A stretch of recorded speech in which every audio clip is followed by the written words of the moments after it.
people are social creatures and they long for connection. And everything that we're doing, whether it's going on tour and playing folk songs to people or getting blackout drunk, is an attempt to find that connection. Hello, welcome to Recovery Demystified, a show where we explore our relationship to substances from a radical, non-religious, and empowering lens. Our sobriety is not a purity contract. It is an invitation to become curious about ourselves and find our own unique paths to growth and healing. If you've been questioning the role of alcohol or drugs in your life and haven't found the resources that you need, you're in the right place. Let's get started. Hello, welcome back to Recovery Demystified. My name's Early. I'm so happy to have y'all here today. I haven't said it in a while, so just friendly reminder that statistics show that 75% of people recover from their addictions, and that means that you are highly likely to recover from your addiction. There's a lot of bad data out there, so I just wanted to remind everyone of that. I'll link that study in the show notes. And also, I think that 100% of people have the ability to recover from their addiction if they had access to better resources. So, nobody's too far gone. You're surviving. You're doing a fucking great job. I believe in you, and I can't wait to see what happens in your future. So, thanks for tuning in. I'm so excited to talk to y'all. I'm feeling really motivated. I just got done with my first class with CCAR. I'm doing a recovery coach professional training. And after that, I'm going to be doing some addiction coaching with folks, or recovery coaching, I guess.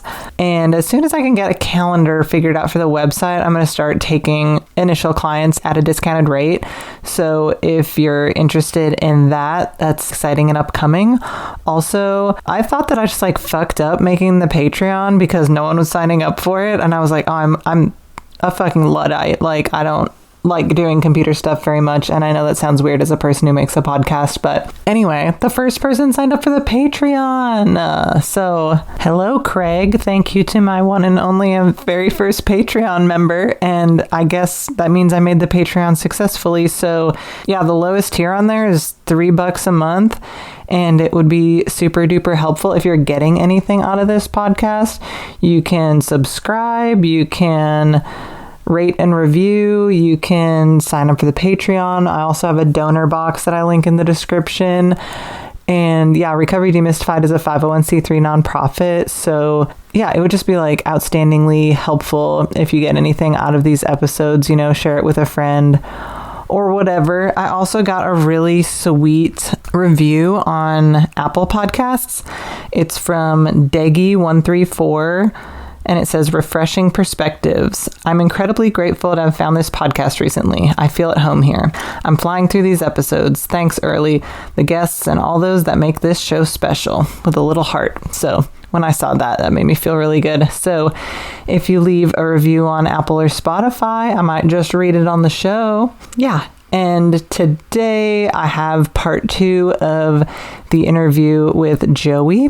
And just as a reminder, the subject matter of the episode is incredibly difficult, and it is Joey's story of accountability and healing after perpetrating sexual violence.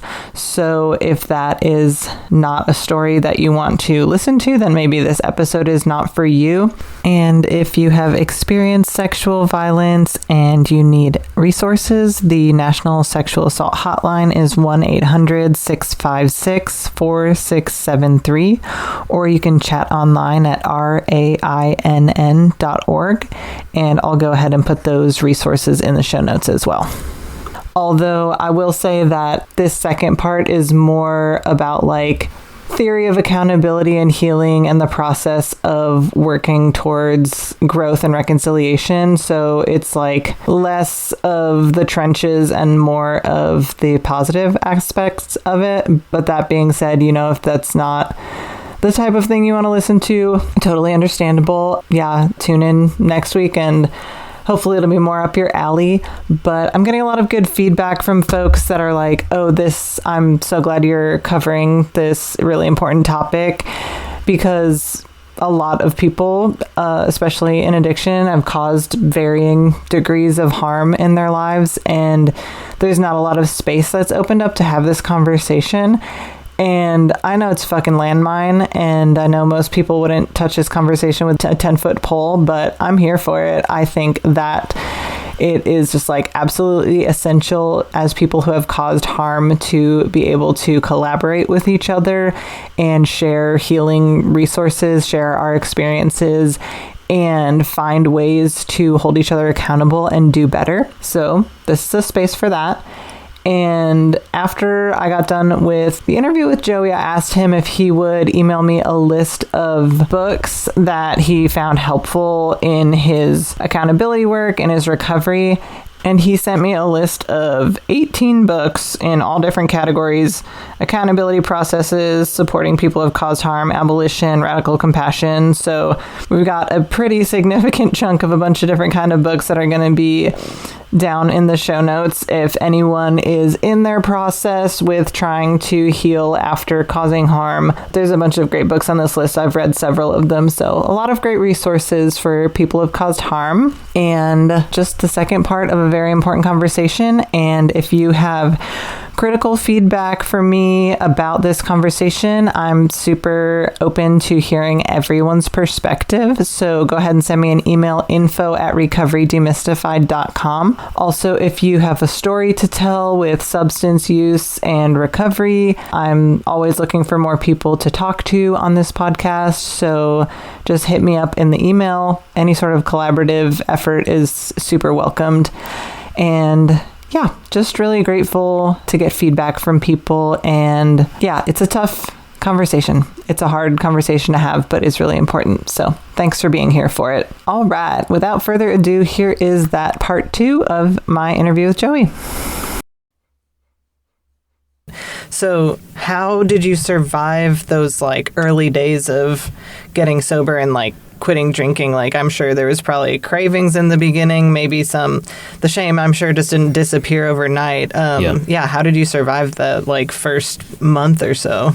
I had a couple people to lean on who were the sober punks in my life. And I was able to kind of look around my world and have a few people to reach out to. And like in those early days, weeks, like I think that was just helpful to be accountable, right? I had this group of people who had sat me down. So I knew that like I had to do right by them, because that was really not easy to do, you know, and like I owe it to them, right, to get my shit together. Mm-hmm. They loved me enough and cared about our relationship enough to do something like that. It's so much easier in our world to just be like, you know what I mean? Yeah. And then I also just, I called some of the sober punks in my world to be like, how did you do this? And can you also check in on me sometimes and whatever. It also coincided with our mutual friend starting the Harm Reduction Recovery Punks group.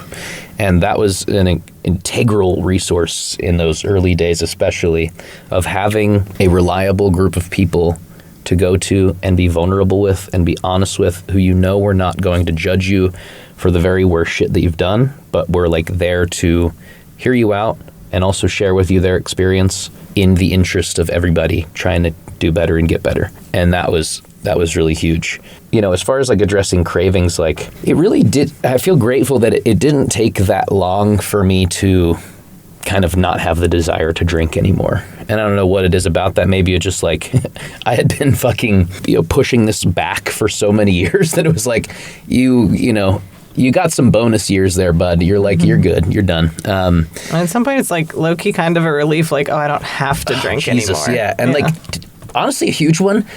In those last couple months or maybe the last year, I was getting 3-day hangovers and like the deep shame hangovers. The like, what did I do? What did I say to someone? Like, man, never being hungover is fucking great. Like, there like comes a point when you like turn 28 where like you're like I said, I was like in these bands and we're like getting so fucked up, sleeping for 4 hours on someone's floor and the next day being like, I'm ready to rock and roll, like, so there comes a point where you just like can't do that anymore. No, you get the like existential crisis hangover. Yeah. You get the I can't walk hangover. Yeah. Just like I have to just lay in bed and watch The Simpsons all day. So that was really, that was a nice benefit. And yeah, I think that when you kind of make that jump or that commitment or that attempt, it's, leading with like, what are the benefits here? And there are so many that I've experienced of like not drinking. There's like, first of all, just again, the main thing being like, I feel like I can do right by the people who they've had every right to disown me and cut our relationship off and being like, this guy's fucked and I'm tired of dealing with his bullshit. But they didn't do that. And holy shit, do I owe them something for that? Like, I have a responsibility to do right by that level of care. So I don't know if some kind of, because obviously I could have had that same conversation when like, oh, I like really harmed someone. I owe it to that person or my community to do right by, that. I don't know what it was necessarily that did that switch besides leading with the love instead of the shame. But yeah, I think just like finding the benefits of not drinking and the seltzers. It was also like trying to go to stuff and be like, are there other sober people here? Last year I spent the winter in New Orleans and like, it's weird being a sober person in New Orleans. It's obviously a very drinky place. And like everyone there is like really cool and devastatingly attractive and incredibly talented at music. And like, you're just kind of like, I don't know where to stand. And everyone here is best friends with each other and they're all fun. And I'm just like a weird sober dude who's like, can I fit in? Like, but then as I kind of the weeks went on, it was like, oh shit, you're sober too? And they're like, yeah, just fucking hang out. I'm like, whoa, all right, cool. You can do it. You kind of like, there's a harm reduction meeting that we had to go in New Orleans last year. And, you kind of, people come to that and you're like, oh, nice. You're like a person I can like stand near when I don't know where to stand. Just reaching out to other sober punks. And there are more and more of us. Again, maybe that's a skewed data point just because I am now sober, but it does seem like there's more and more people who are kind of like, in the recovery punk world. Yeah, and the older we all get, the more the fucking negative repercussions are all piling on. So up. Yeah. I feel like you kind of like, I very much envy the people who can just like have a healthy relationship with that stuff. But it seems like you either kind of, we all have homies who are dead because they went the one direction instead of the other one. Totally. When in your recovery did you start to feel steady? It didn't really take that long, I feel like. I think it was like, I was like pretty fucking determined to be like, all right, I'm over it. So yeah, that recovery group helped. I think just like really like, I don't know, let's say 6 months if we're going to put a number on it. I think of like, that was kind of the point where I'm like, I don't feel like drinking anymore. Yeah. And another helpful thing is that just a couple months after that, I had bought this van that I'm now living in. So I like quit my job at the whiskey distillery and went on the road to like travel and play music, and also spending some time in the Hudson Valley with my partner and having her around. I was like living with her in between my traveling, and she was a really good influence and like someone who was really supportive of me being sober, and like our relationship was a huge part of like, man, I really don't want to fuck this up. And like I remember us having a conversation where she was like, hey, I really like you. I also am not interested in dating like a miserable alcoholic, like, are you a miserable alcoholic? And I was like, no. And then, maybe 2 months later, I like, my nose gets broken by my best friend. I'm like, fuck, okay, yes, I'm a miserable alcoholic. I'm going to try to not do that anymore. She was like very much like, cool, that's your strike, dude. Don't fuck up again, or I'm going to have to not be doing this anymore. Yeah. And so I think that was, and again, that didn't land on me as a threat, but rather as an extension of a helping hand. She wasn't saying like, it's up to you to figure this out, but like, hey, I love you and I'm willing to help you through this. And so that was really helpful too, of like kind of turning the page on Pittsburgh. I had so much messy entanglement with that place, most of which is my own, a result of my own shitty behaviors. But I think turning that page was really helpful as far as like, okay, new chapter, not drinking Joey. Let's see, where's that guy go and what does he do? Yeah, I'm curious, when you first reached out to me in the email, it included zine writing on different transformative justice and like seeing accountability outside of the carceral system. And all of these like really important ideas that honestly we need to be exploring and thinking about more as punks that, we're going to continue to experience and cause harm with one another, and we need better ways of addressing it. When in your recovery did you start to look at the harm that you caused and start doing this like deep thinking and writing about it? Yeah, this is actually really important to me. And also there's an interesting kind of little flashback moment we'll do, which is that another part of my accountability, like expectations, was to write about my experience in this group. And so I came out of that process and I wrote this zine, and I brought it to a good friend of mine who was doing a lot of abolition literature distribution in Pittsburgh. And I gave it to them and said, hey, I wrote this and I'm interested, I wanted to know if you'd be interested in like distroing this zine. And they read it and they got back to me. We went to the skate park and like sat, had a chat, and they were like, yo, this ain't it, dude. And it's because the whole zine there was like the entire front half of the zine was me describing in relatively graphic detail the nature of the assault, and then the rest of it was me like being like, aren't I just such a piece of shit for being a dude, and here's why being a dude it makes you a piece of shit. And it was incredibly, first of all, gendered, which, like, again, obviously patriarchy and the power structures of our world make it so that, you know, femme people and people, you know, assigned female at birth are way more likely to, you know, be structurally speaking, the victims of gender violence and sexual violence. Also, it's more complicated than that, and like neither gender nor sexual violence exist, you know, in like the binary like that. And like this zine was very much like men hurt women, you know. So, you know, that was one critique that they had, and also just like, yeah, this zine should be called "Look at What a Piece of Shit I Am," and that's not what we need to focus on. Like that's not the move, you know. This ain't it. And that was a huge like, whoa, okay. Their critique of that zine made me like really like, you know, in my eyes and be like, cool, what else? What a good friend. Totally, yeah. That person, I won't name them just because I don't want to like start I name dropped my Uncle Mike for some reason, but I'm like trying not to. Sup, anyway. Uncle Mike. Yeah, but I'm trying not to like, you know, whatever. But yeah, that person is absolutely near and dear to my world, and I wouldn't be where I am without them. But so that led me to starting to read more literature and get interested in abolition as a sort of political philosophy. And when we say abolition in this context, it's like prison abolition? Yes, essentially. And I think to take it a little bit further than that, even trying to make prisons and police obsolete, meaning, you know, police are a mediator of our social relationships. A great example I just heard, I think this like breaks it down really well. If you are living in an apartment complex and, you know, you're trying to put your kid to sleep, and then someone downstairs is like having a party and their music's real loud. In our social context, the impulse is to call the police to come and tell that person to turn the music down. Your relationship is mediated by the police. Whereas if you knew that person and they were your friend, or not even your friend, but like someone you knew as your neighbor, and they knew that you had a kid and you cared about each other and your relationships were fundamentally intertwined with one another, you would just go to them directly and say, hey, I'm putting the kid to bed. Can you turn the music down? And they would say, oh shit, my bad. And the police wouldn't need to be a part of that at all, right? But because of the way that our society is structured, like it's much easier to regulate that conflict to someone who got bullied in high school and now has a gun and absolute authority to do whatever the fuck they want.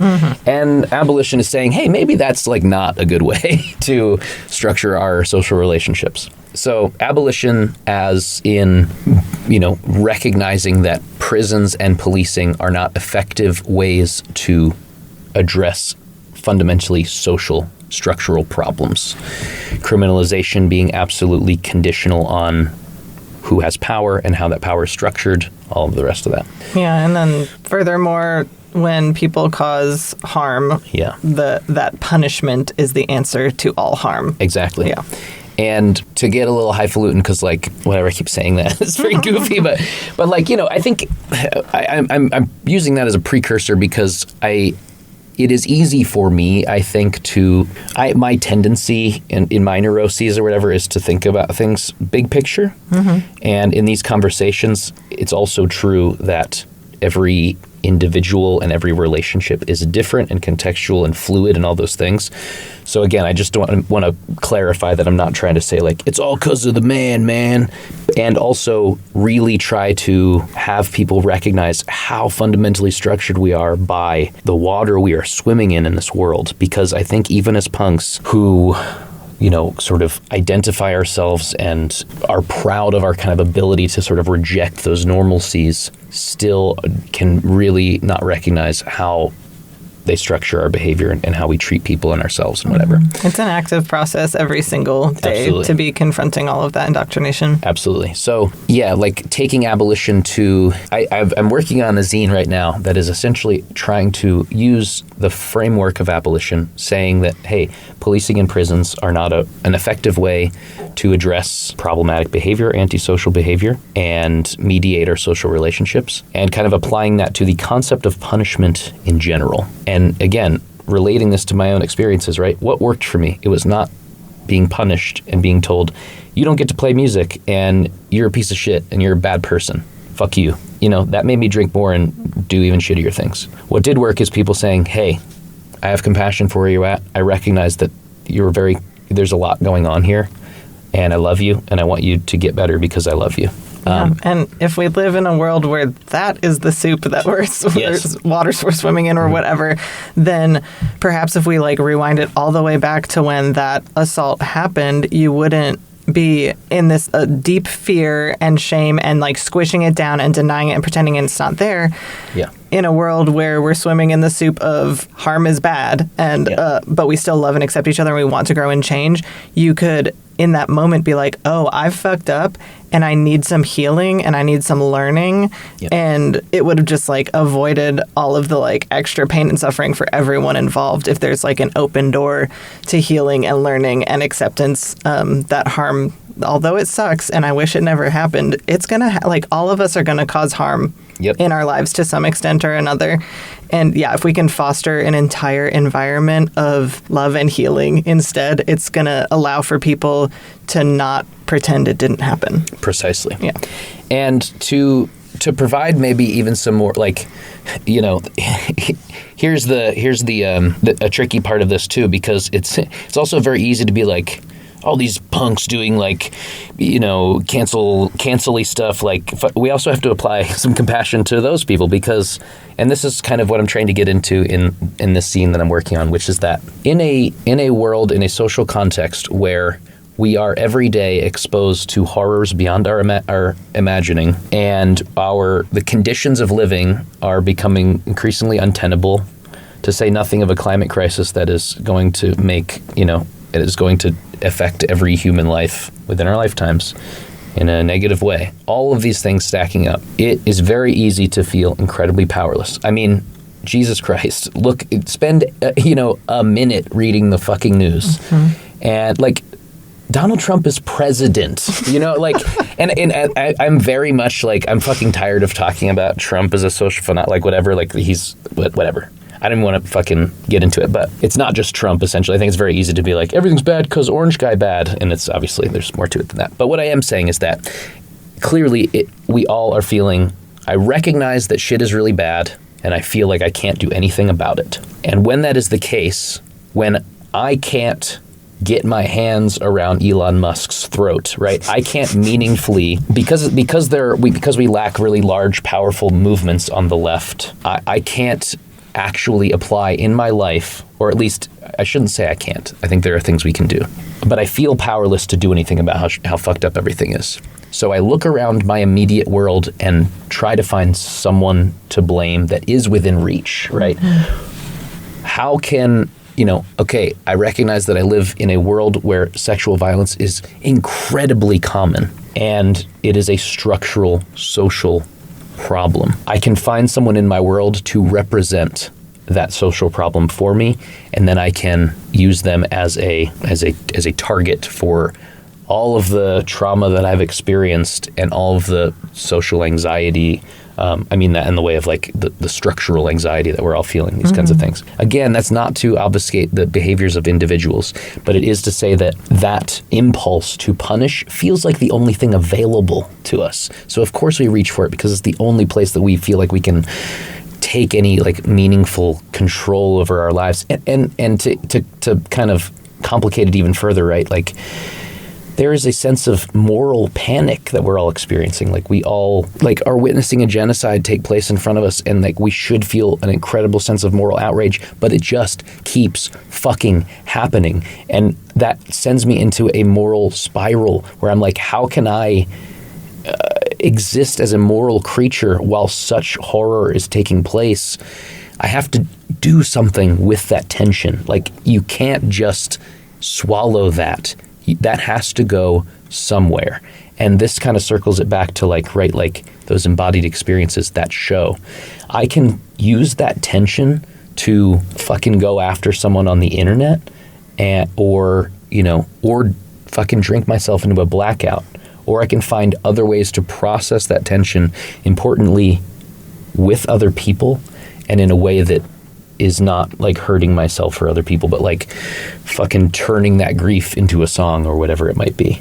Yeah. And also, as we're like fostering this environment where we're trying to create the soup that we're living in being the soup of love and healing in general, I think that that's like a good practice of something to look towards. But on that individual basis, if there's individual boundaries as well, like that person is the person that caused me harm and I don't want to see them. Of course, like, I think that exacting individual boundaries, like for a person's own survival, is also really important within the context of especially punks, like creating this new atmosphere where we can do like actual transformative justice and radical healing, like in a community sense, while letting people have individual boundaries. Absolutely. Yeah. Yeah. And that's also not to say that like when you do something shitty, you hurt someone, that there's not going to be consequences, right? There's this difference between consequences and punishments. And the way that I articulate this in some of my writing is that like probably isn't my original idea, but I'm just, I'm spitballing. But consequences like, hey, you hurt this person, they don't want to be around you anymore. Or hey,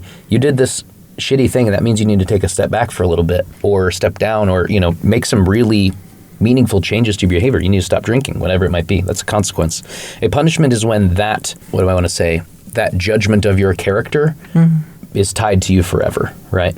And there are people in the world who are like, Joey equals bad. And I am trying to practice having compassion for that rather than being like, what the fuck? I'm like, I got sober. I'm like, dude, trying to do the right shit. I'm writing zines. I'm like trying to, And again, I recognize about myself that I'm a look at me kid, and I have to like, fight against it. Be like, hold on, this is not actually about you. And it's fine. And you can't control what other people think or do. Exactly. Yeah. I cannot control the narrative that exists about me. I can only live within my integrity and according to my values as best as I can. And I'm not always going to be perfect at that either. Yeah. You wrote that first zine, and your good friend like gave you awesome critique of it. Yeah. How the thing that I guess I listened to a reading of the zine, the How We Handle Harm on Bandcamp. How did you grow and develop to get to that point? Because that was actually like pretty fucking awesome. Thank you. Yeah. I'm really proud of it. And that is the edition that you heard is the third edition. So I've working on that zine. Let's see. I guess I was still, I wasn't still drinking when I was working on the first edition. I can't remember. But I did like a first edition of that zine. And it was like, it was trying to do way too much. And it was like in that same wheelhouse. It was like kind of taking the critiques that my friend had given me and kind of applying that, as well as reading a bunch of other literature about this, about accountability processes, about accountability itself, about abolition and transformative justice, and applying all of that reading and also my experience. Another thing about it is that it was not personal to me, right? That first thing that I wrote as a part of the process that was not, this ain't it. Mm-hmm. That was highly personalized to be about me and my story. And this work is about these phenomena as social phenomena in our subcultural context.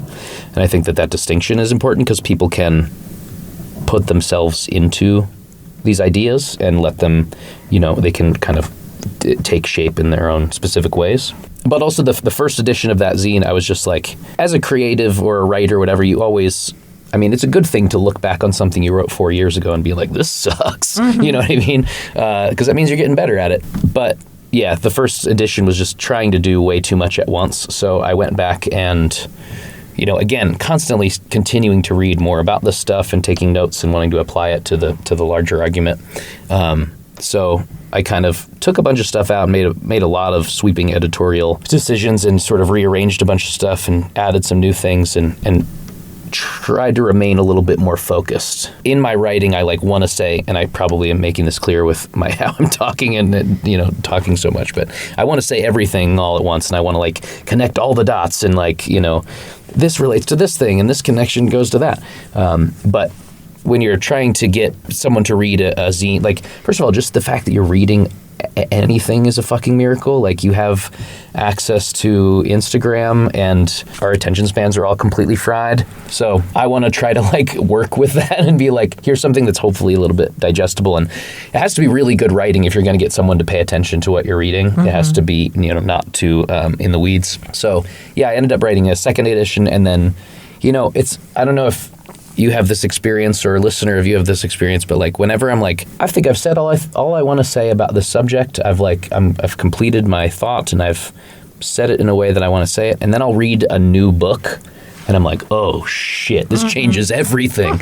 I got to go back, and that's kind of what happened with the second edition. So then I went back through, made a third edition, and that's what's out there now. And actually, in preparation for this, went back and read some of it, and of course I'm reading through and being I don't know, there's a couple things I could change here.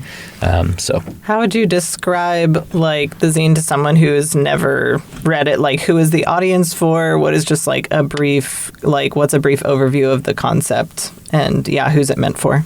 I think I say at the beginning of the zine, if you're holding this zine, I am going to assume that you are probably generally a member of you're probably a punk or a lefty in some way. Mm-hmm. If you got first of all, if you're reading zines at all, that's probably a decent assumption to make. And if you got your hands on this one in some way or another, you're probably at least sympathetic to that stuff. And I think at the beginning, when I say we in this zine, I mean us, hopefully. I mean you and I, the person writing this and the person reading it, right?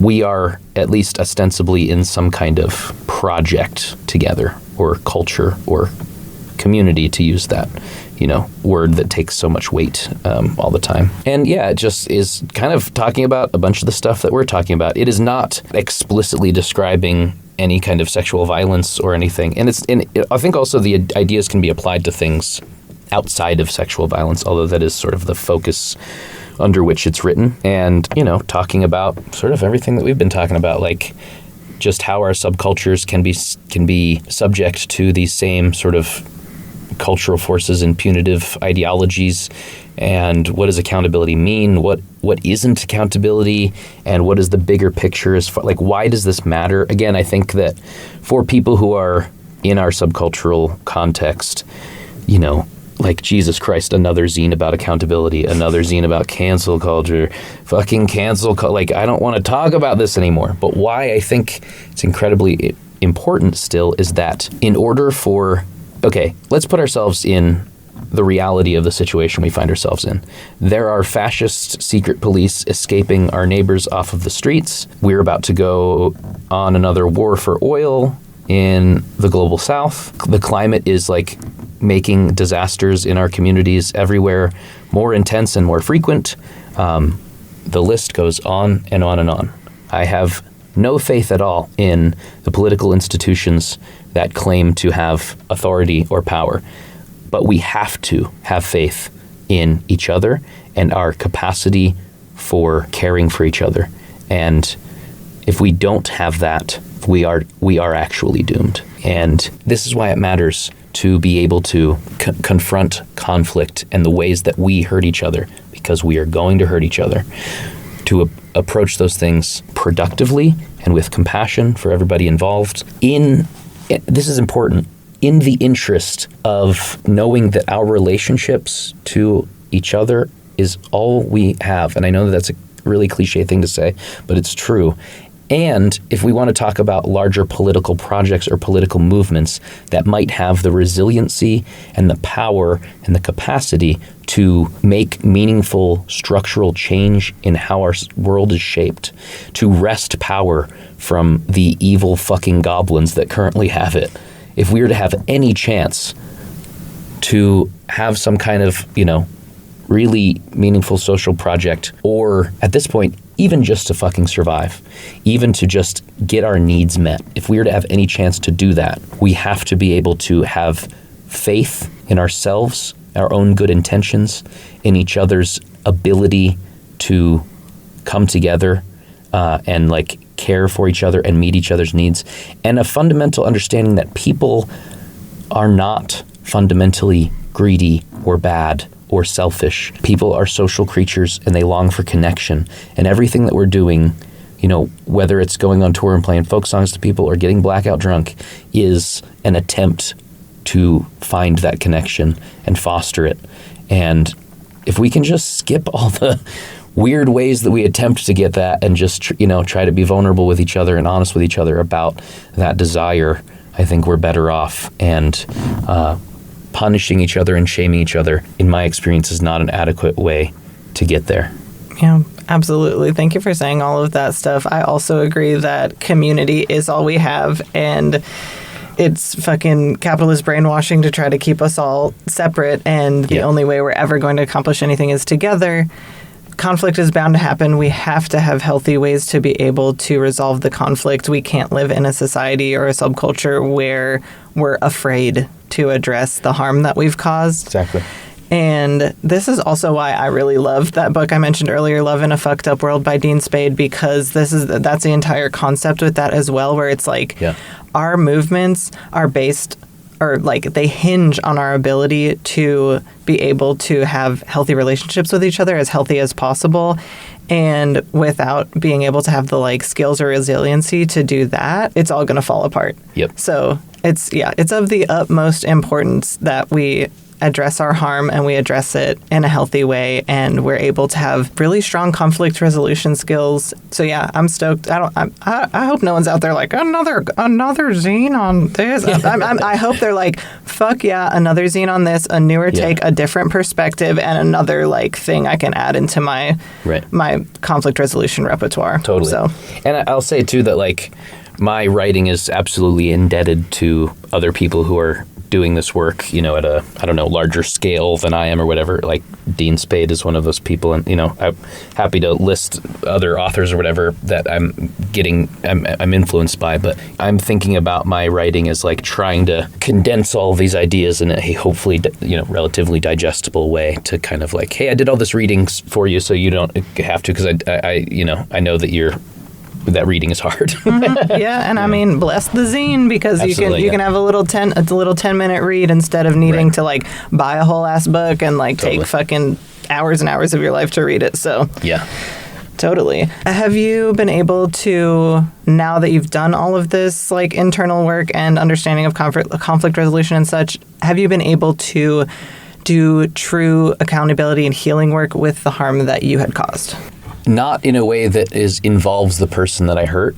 They made it pretty clear from the get that, like, I don't want to have to think about you or talk to you. Leave me out of it. I hope to never see you again. Mm-hmm. And I have just tried to honor that since then. So if that's how we're thinking about, that true accountability, then that's not like something that's been kind of available. But I think I couldn't ever be accountable, however we want to define that, while I was still getting drunk, right? I just didn't have that ground to stand on. And now I feel like I got 2 feet on the ground. And I'm like, okay, again, I don't think that I'm ever going to be like, I'm good, the work's done.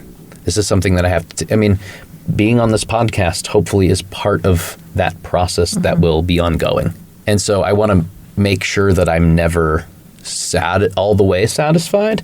That doesn't mean that I'm living in a state of shame and being like, I'm not good enough. I need to continue to do better and do the work with these, big air quotes. But it is to say that like, I'm still absolutely learning about how to navigate this and be in the world as a person who did this really shitty thing and still exist, especially in the context of being a performer and someone who's going on tour, and in our subculture where, there's still a pretty decent tendency for people to be like, oh, that person's an abuser, they're not fucking welcome here. Mm-hmm. I have to believe in my ability to contribute still, to have something to offer. And I think a big part of that is trying to orient what I'm doing to try to help other people.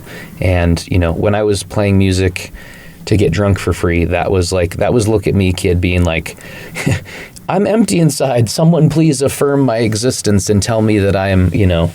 And surely I still have days that those things rear their head. But what I am kind of more certain of now is, like, hopefully on my better days, doing this for the quote unquote right reasons. And that is to use the skills that I have as, I think, a really good performer and a good songwriter and a good, like, orator to help people feel like they can be vulnerable with a group of people, that they can do something collectively, that they, you know, and again, just like going back to, like, what are you organizing? Like, kind of using those skill sets to try to build a larger thing, rather than doing my art and writing as a way to be like, aren't I just so fun and clever and good at music? And, like, sure, I want to be fun and clever and good at music, but I also want those skills to be used in service of other people. And part of that is coming on the podcast, and, like, I'm fucking scared to, like, broadcast to the world, like, hey, everybody, never met you. Here's the shittiest thing I've ever done. That's really scary. And it's taken me, you know, however many years to get to that point. I hope that honesty and vulnerability is met with a recognition that, like, I'm trying to do that hopefully to help other people be able to, you know, see their own shitty behavior and the complexities that go with it in a way that isn't shame-based, but in a way that they can have compassion for themselves or, you know, the people around them who have done those things. And I think that that's part of, like, when I think about, okay, what's the continued process of accountability? It's hopefully being able to continue to kind of push those things forward, move those forward, and hoping that I can, you know, divest from the parts of myself that are doing things in, like, this, like, egoic, look at me, selfish, somebody tell me that I'm good and that I deserve to exist and that they love me, tell me I'm pretty, you know, kind of stuff, and more in a way of, like, because I feel like, you know, at this point, if I was gonna give up and quit doing this, I would have done it by now, you know. Mm-hmm. I've had my tours canceled because people contact the venue and tell them that, like, I'm, like, a big bad guy. I've, like, had to, you know, get death threats on the internet. I've had to, like, get, you know, navigate call out posts and all these things. And, like, by some sense of stubbornness, I'm, like, still doing this. And for as much critique as I might have of, like, the punk subculture and the ways that we kind of, you know, weaponize this language and are punitive and all these kinds of things, I also know that it has given my life purpose and meaning and relationships and friendships and community and fucking, you know, purpose. I don't know if I said that one already, but without it, I would fundamentally not be who I am. And I'm really grateful for that. And I know that, like, I know that a punk show can be church, and I want to try to offer that to people as best as I can in a way that is as selfless as I can. If you want to say that I'm pretty in that process, I'm happy to take that on, you know. I got nice curly hair, and I just got a new vest yesterday. You know, I played my show. I'm like, I'm feeling good, but hopefully that's not the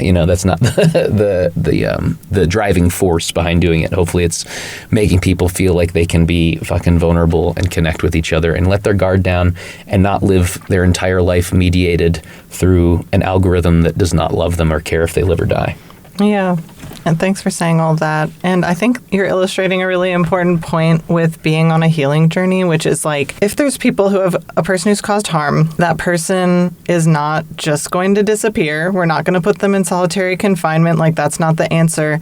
So what do we want as punks? We want the person to grow and heal and get to a point where they're navigating life from a more emotionally mature, self-regulated lens. So as a subculture, if we see people out there doing the work and healing and bringing that into their community, let's say thank you and welcome them back and be glad that they're doing that. Yeah. Because a person who caused harm is not just going to disappear off the face of the earth. And if they disappear from punk, they're going to be somewhere else with other humans that are just like doing something else. So I think it's really important that when we see people doing healing work with themselves and with their communities and prioritizing that we allow for these roads to welcome people back into our folds. Yes. And it's also really, like, I've been brainstorming for a while something with Recovery Demystified where there's like a resource or like a methodology or like a variety of resources and methodologies for people to do harm repair. Because, I mean, back in my AA days, and that didn't work out for me, it was like the only thing. There's like a prescription for just like, you could just go around and apologize to everyone and that's it, and then you're done. And that always felt like not enough or like icky to me. Like, if a person harms someone else, they don't also get to decide when the healing happens, you know? Yeah. So I didn't really like anything about that. And it was like, it was myopic, it was simple, and it was like, didn't account for the complexity of all of the different kinds of harm that we can cause. So I feel like maybe me and you and anyone else that's listening that's into transformative justice work can like create some sort of resource for folks that are addressing their use of substances and harm that they caused while using substances, and be able to plant that seed of creating a new way to do healing and transformative justice within the punk scene. Yeah, hell yeah. Let's put our heads together. And also I think like a cool thing about this like abolitionist world or whatever is that like I think that a lot of the standard bearers and thinkers of that world are like pretty accessible, like, and also are working on those kinds of resources too. And like, I think that, again, maybe this is because I'm kind of in this place that I am now, but it appears to me that we are starting to kind of get past the like the cancel-y like people are recognizing like cancel-y shit is not the move, and it appears to me that we're kind of working through that. And it obviously depends, and like in the same way that hipster means something different to everybody, like cancellation means something different to everybody. But it does seem to me that like those resources and that like just like line of thinking is becoming a little bit more accepted or something. And I think like, but it's also very like, it's scary, and it's scary to talk about. And the more that we can all feel like it's okay, you were talking about like when someone is doing that work, let's embrace that and let's incentivize like that level of honesty and ability to be like, I fucked up really bad and I don't know what to do. Like, can someone help? Instead of being like, you fucked up really bad, get the fuck out of here. I don't want to see your face around here. Instead saying, hey, this person fucked up really bad. Can anyone help? And the more capacity we have to do that, the better. Yeah, because I too fucked up quite significantly a bunch of times in my addiction. And I remember trying to get sober and going around to like different people I saw as mentors and being like, where's the healing? What do I do? Like, I want to be good. Like, I want to fix it. But like, I'm so lost, know? Yeah. And I imagine that there's a fucking multitude of people out there that are feeling that same way. And I want to be like, here's all the shit. Like, and I love you and you can do it. No, I bet that if I was, me in 2017 and I heard this podcast, I would be like, holy shit, like you can, what? Like, I thought I just had to not talk about this. Like, you know what I mean? Mm-hmm. And to like connect, if I can be, my most neurotic self and connect it all to capitalism again, which is like my favorite party trick, is like, I think that hesitancy to incentivize that kind of behavior or like reward people who are like, I did something really bad, I really hurt someone, and being able to be honest about that, it has to do with the incentive structures, first of all, of just our society at large, but especially social media. And it's like, it's very easy to sound like a boomer and be like, it's all bad because of these damn phones. But truly, the incentive structures of social media, whose algorithms I hope we all recognize by now, incentivize morally enraging content, things that get, if I post online and say, I just had a lovely conversation with my neighbor and we had tea and everything was nice, the algorithm doesn't care about that. If you're like, my neighbor's a fascist piece of shit, let's get him, the algorithm's going to be like, oh, hell yeah, people are going to respond to this and engage with this. What enrages you engages you is the quote. And so I think that we really have to reckon with the ways that those incentive structures bleed into our real world. That I know that I will get more punk points by, calling someone out and being like, this person's a bad guy, let's get him, and like leading a march with pitchforks and torches, than I am going to be like, this person is a complex human being whose, social upbringing led them, could lead them on no other path besides this one, and let's like, what do we need to bring them onto a different path? Like, that's just simply not how the incentive structure works of these platforms, and those platforms are a fundamental part of how we interpret reality, and that's incredibly unfortunate, but it's true.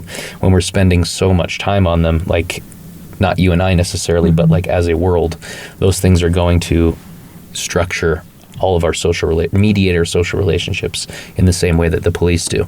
So I think we have to be really honest with ourselves about that and recognize that that's part of it. And also, one of the things I read that made me be like, I have to revisit this scene and do a third edition, is reading this book, After Accountability, by the Pinko Collective. And one of the conclusions that they were coming to has to do with this concept of community that we all allude to and recognize as so incredibly necessary in our subculture, and the kind of the precarity of community in a world where we're all struggling to pay rent and buy groceries, and we all have to work more than we wish we had to, and we're feeling the dread, and we're doom scrolling, and all of the like structures of collectivity are kind of breaking down.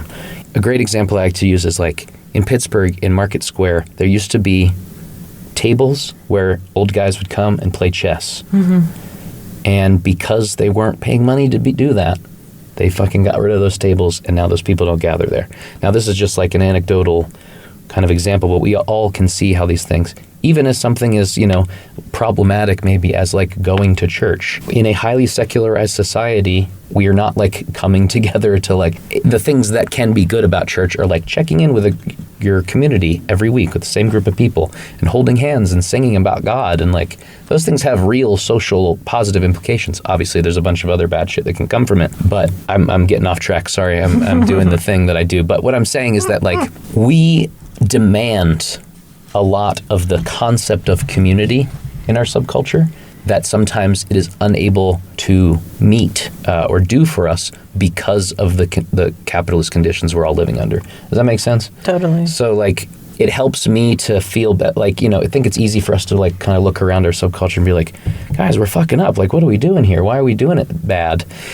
And a lot of that has to do with like, we're also just like so subject to the fact like, listen, I would love to be part of this transformative justice collective, but I got to go to fucking work. Mm-hmm. And yeah, so many times at our support group that stuff like that comes up. Right. It's like, man, I would fucking love to be doing all this shit, but I got an overtime shift or whatever. And it's hard when we're pouring from an empty cup. Yes. Yeah. Right. So it's just another avenue to apply some compassion to like, okay, our subculture like has all these ideas about our values and how to apply them, but like when the rubber hits the road, it seems like we're falling short in all these ways, and like there's a reason for that. It's not just because we're like lazy or bad or whatever, like or hypocritical. It's like there's like real material conditions that are kind of getting in the way of that. Right.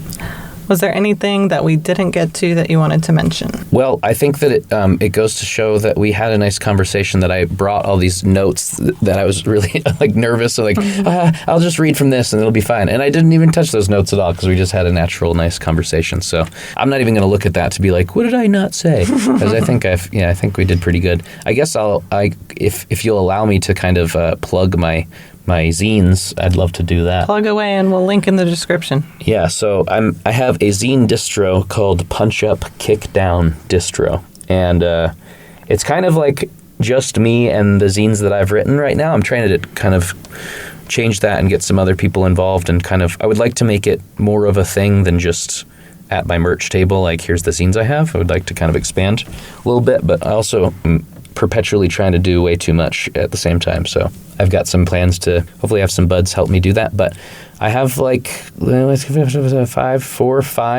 zines that I've written on topics like mental health and hope and how we handle harm and love. And I'm working on this one I was alluding to called Abolish Punishment. And that should hopefully be out soon.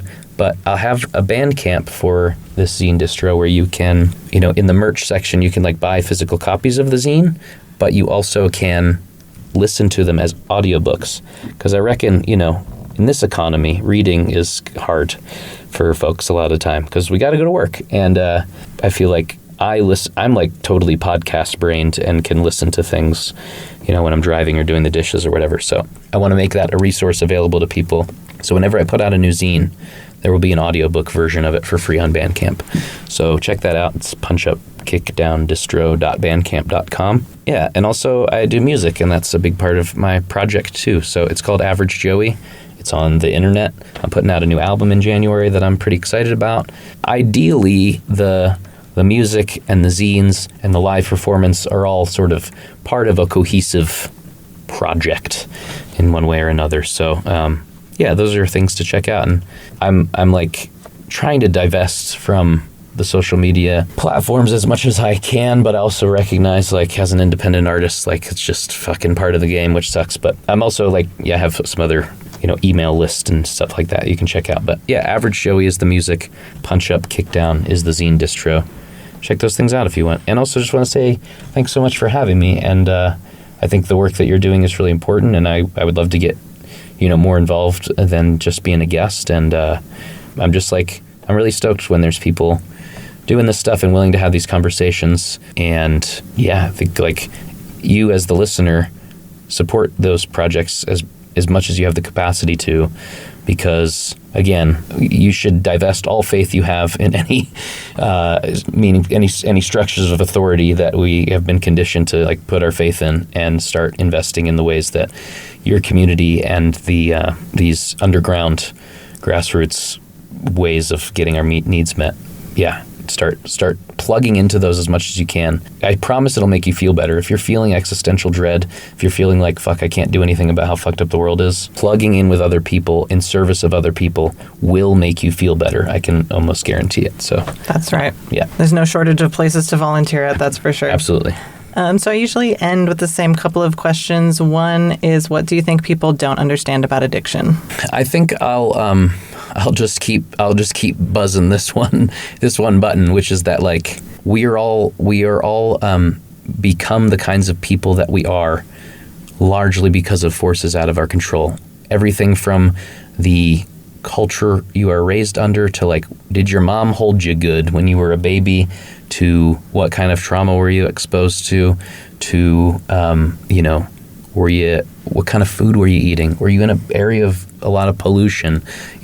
All of these things that are outside of our grasp of like really meaningful control create who we are in a way that starts to make you feel crazy if you start thinking about it enough. And so people fall into addiction not because they are bad or because like they're lazy or because they just like want to get fucked up and can't be responsible and whatever. Those things happen because of an incredible entangled web of complex conditions that no one can understand or fully grasp.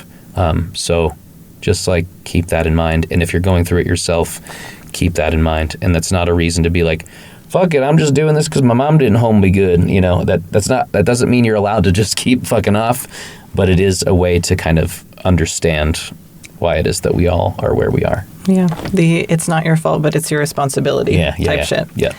And then I usually end with, if you could talk to someone in the darkest days of their addiction, what would you say to them?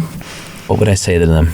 I would say that you have the potential to do good in the world, to love and be loved. You have a superpower of some kind that you like can unlock and then share that with other people. You can contribute to the world being a little bit better than it is right now. You have something to offer. And I think that comes as a kind of responsibility too, right? You have a responsibility to the people who love you and to your own ability to shape the world that you're in. And I don't mean that word responsibility as like a furrowed brow and a wagging finger. I mean it as like, it is a absolute miracle that you are a living human being. Like, that's crazy. And you only get to do it for a really short amount of time, and then you're stardust or worm food or whatever. So try to just like, what do you got to lose? You're going to croak at some point. Try to use this like little gift that you've been given about being a live person to make the people around you's life a little bit cooler and a little bit better and a little bit more loving. Yeah, and I can't wait to meet you, and I can't wait to see what that gift you have to give to the world is. Personally. Yeah, show me your superpower. All right. Well, thanks for your time, Joey. It's been really great talking to you. Thank you so much. Thanks for tuning in to another episode of Recovery Demystified. If you like what you heard, share it with a friend or rate and review us so we can reach a larger audience. Recovery Demystified is produced and edited by me, Early Brunner. Stevie Pettit made our logo. Our beautiful theme music is by Logan Bragg, and our social media manager is Kaylee Bausch. We are entirely supported by your generous donations as a 501c3 nonprofit. You can find a link to donate in the description. May you be happy and free, dear listener.